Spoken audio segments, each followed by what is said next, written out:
How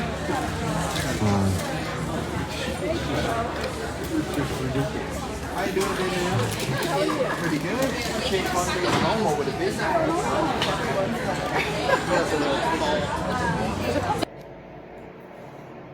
Hello everyone, it's Renee with Crafted by Renee.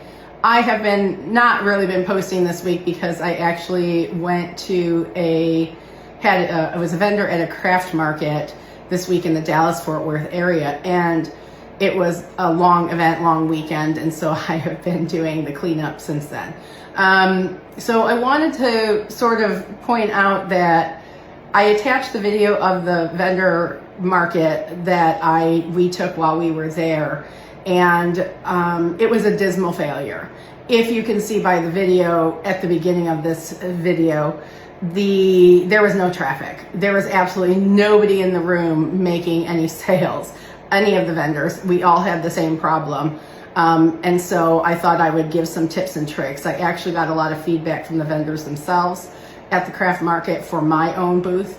And we shared, it was a great connector. So although although it was a dismal failure as far as sales goes, it was an exceptionally great venue for networking and meeting other handcraft and vendors as well, and just getting to know people in my area and what they do. And so that part of it was fantastic. I can't say enough about those folks. They were extremely friendly, extremely helpful.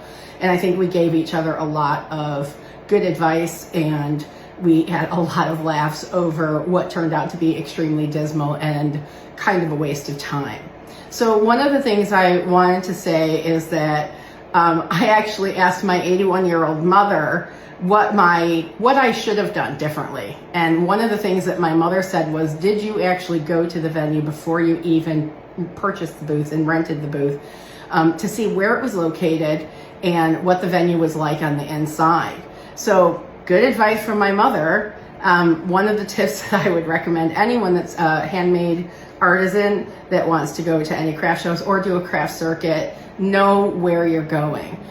This particular venue was not on a main road. It was not far off a main road, but far enough off. It was in a business district and not really sort of in an area where I thought we were doing more of an expo type building, and that there would be a huge parking lot around it and there would be other things.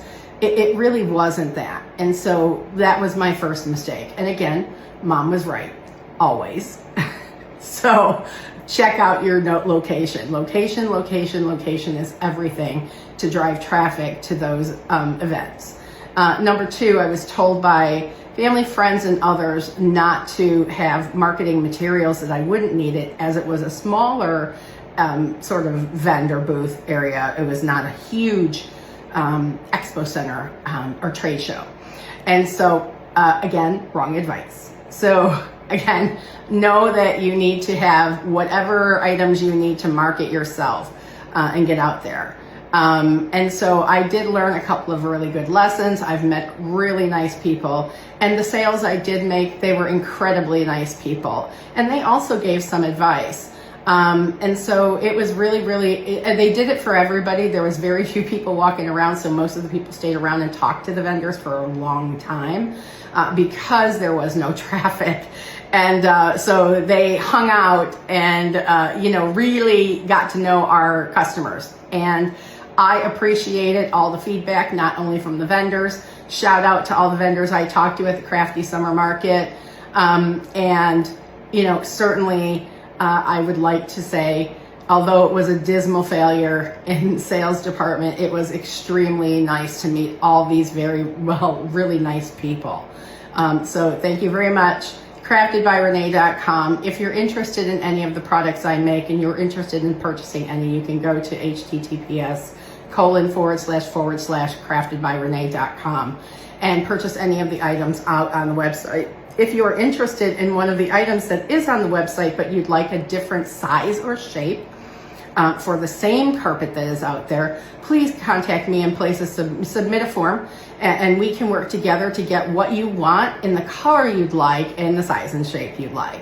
So thank you again, everybody, for listening to my spiel. Have a great day. You all take care of yourselves.